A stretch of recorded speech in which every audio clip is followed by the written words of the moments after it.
Welcome to the 700 Club. Some say it's Netanyahu's last chance. He's working hard to convince one or two defectors not to vote for the new government that will possibly unseat him. How fragile is this new coalition, and what can we expect to happen with the Jewish state if it succeeds in taking over? Chris Mitchell explains from Jerusalem.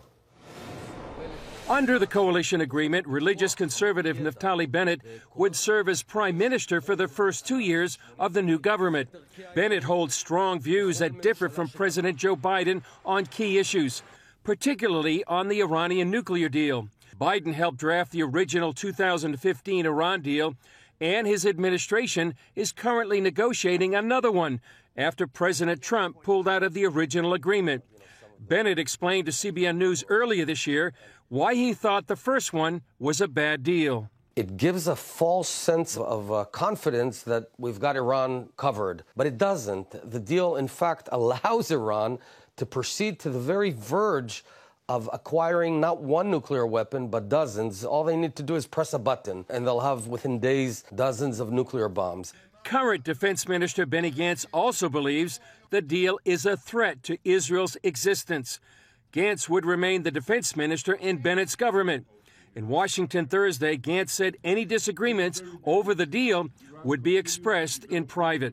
We will continue this important strategic dialogue in private discussion, and by that manner only, not in the media or in a provoking way. Netanyahu, on the other hand, publicly challenged the Biden administration this week.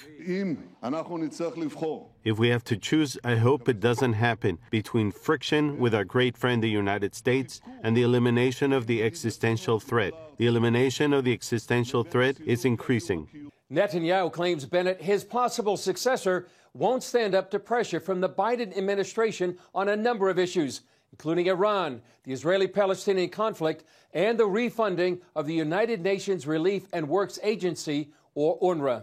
The head of UNRWA came to Jerusalem this week, where he talked about the contentious issue of the Jerusalem neighborhood of Sheikh Jarrah. Several Palestinian families face the threat of eviction.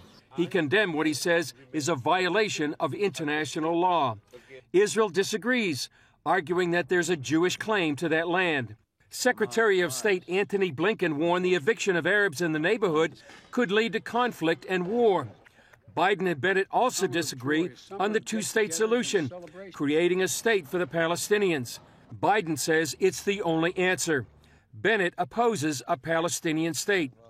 While he would be dealing with the U.S. on issues like the Palestinians in Iran, Bennett would head a divided coalition with many internal ideological differences, including an Arab party that holds anti-Zionist views and is associated with the Muslim Brotherhood. You would be depending for the first time in Israeli history on an Arab party to hold up the majority. And you could imagine that if Israel got into a security situation like we had just 2 weeks ago, that a party like Ram in that situation would bolt the government. The one main glue holding the very diverse political coalition together is their desire to oust Netanyahu. The fragile coalition Bennett hopes to lead still needs to be ratified by the full Knesset sometime next week. Until then, Netanyahu is doing what he can to convince one or two possible defectors not to vote for the new coalition. It's perhaps his last opportunity to avoid being out of the office of prime minister for the first time in 12 years. If he succeeds and the coalition fails, Israel could face its fifth election in just over 2 years. Chris Mitchell, CBN News, Jerusalem.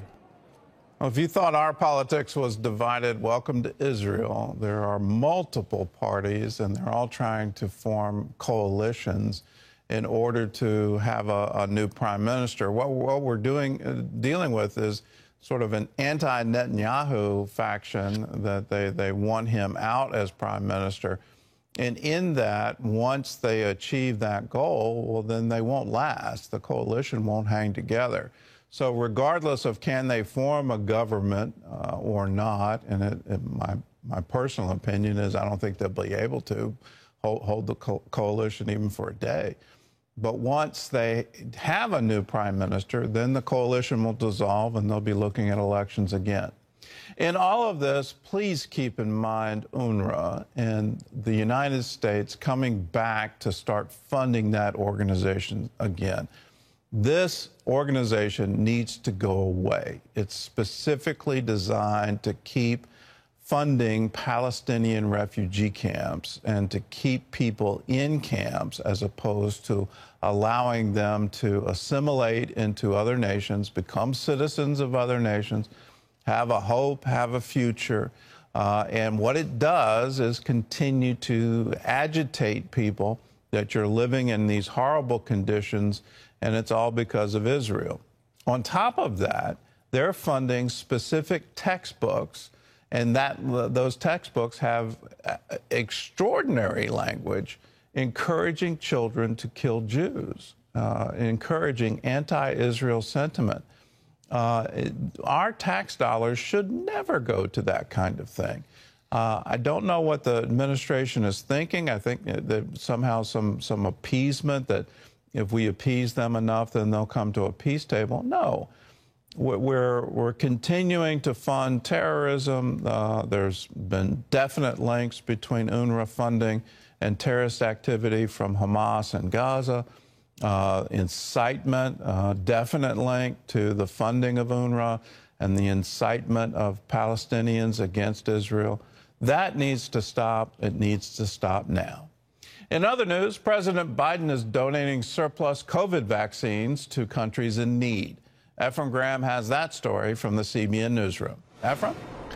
Gordon, the president says the U.S. will quickly send 25 million doses of those vaccines overseas through a program called COVAX, and it's supported by the United Nations. Those vaccines will go to South and Central America, Asia, and Africa, with more coming by the end of the month. The White House is also launching an operation here at home, encouraging people to get at least one vaccine shot before the 4th of July. These moves come amid more questions about the origin of COVID-19, possibly coming from a lab in Wuhan, China. In an internal memo obtained by Vanity Fair, a former State Department official wrote, staff from 2 bureaus warned leaders in them not to pursue an investigation into the origin of COVID-19 because it would, quote, open a can of worms if it continued. 58% of Americans now believe COVID was developed in a Chinese lab. That is according to a new survey from The Economist and YouGov.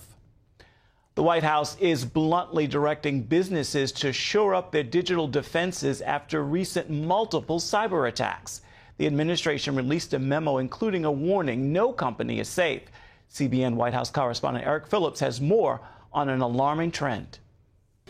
If you're keeping score, there have been 4 major cyber attacks in the U.S. in recent weeks, 3 of them blamed on bad actors in Russia or China. From food to transportation to fuel, America's infrastructure is under attack, and experts say there's likely more to come. The most recent attack happened Wednesday near Cape Cod, criminals hacking the ferry to Nantucket and Martha's Vineyard and demanding ransom just as the summer season picks up. The FBI now says the JBS food distributor hack last weekend points to criminals in Russia. Meat production now returning to normal at U.S. plants, and officials say food quality was not impacted. May's Colonial Pipeline hack impacted the entire East Coast, sending fuel prices soaring and prompting long lines at gas stations. Authorities say Russian hackers were also behind this one. And the nation's largest transit system in New York City now revealing an attack in April, when officials say Chinese actors penetrated their system with minimal effects. This memo from the White House Thursday with a clear warning saying, in part, all organizations must recognize that no company is safe from being targeted by ransomware, regardless of size or location. Business leaders have a responsibility to strengthen their cyber defenses to protect the American public and our economy.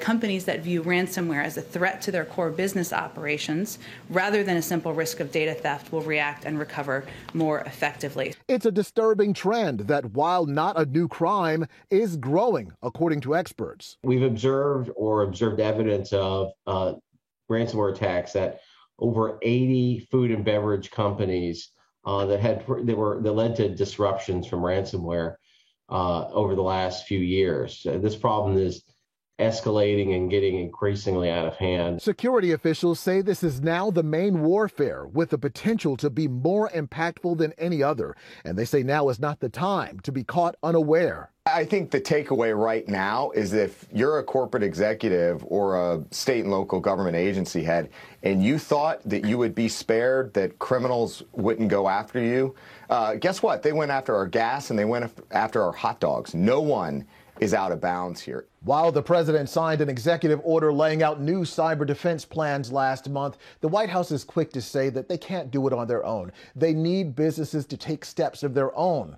And as the president heads into a meeting with Russian President Vladimir Putin later on this month, you can be sure that the actions of criminals in Russia that have negatively impacted the U.S. will surely come up. Eric Phillips, CBN News. Troubling and warfare indeed. Gordon?